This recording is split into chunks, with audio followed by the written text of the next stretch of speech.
வணக்கம்.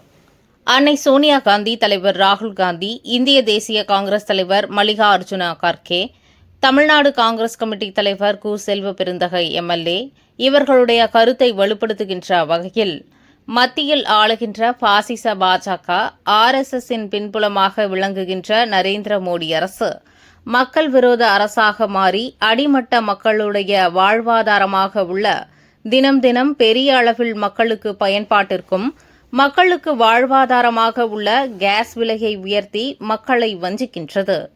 இதனை கண்டித்து 10/3/2026 மாலை 4 மணி அளவில் தமிழ்நாடு மகிழா காங்கிரஸ் தலைவர் மு. அசினா சையத் தலைமையில் வடசென்னை கிழக்கு மாவட்டம் தலைவி தாரணி திரவியம் முன்னிலையில் RK நகர் மகிழா காங்கிரஸ் தலைவர் பாக்கியலட்சுமி, ராயபுரம் தொகுதி தலைவி தங்கமணி ஆகியோர் முன்னிலையிலும் கண்டன ஆர்ப்பாட்டம் சிறப்பாக கண்டன குரல் எழுப்பி கேஸ் சிலிண்டர்களை பாடை கட்ட இறுதி யாத்திரை எடுத்து செல்வது போன்று நடித்தும், மண் அடுப்புகளை வைத்து இயற்கையான முறையில் கேஸ் இல்லாமல் சமையல் செய்வது போல் நடித்தும் தங்களுடைய எதிர்ப்பை தெரிவித்து ஆர்ப்பாட்டத்தை நடத்தினர்.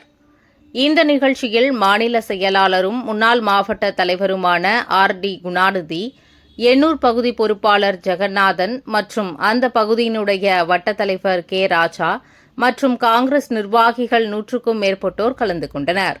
இறுதியாக மாநில தலைவர் அசினா சையத் அவர்கள் பத்திரிகையாளர்களை சந்தித்து மோடி அரசின் அவல நிலை குறித்து பேட்டியளித்தார். கூட்ட ஏற்பாடுகளை மகிழா காங்கிரஸ் தொகுதி தலைவர்கள் தங்கமணி, பாக்கியம் செய்திருந்தனர்.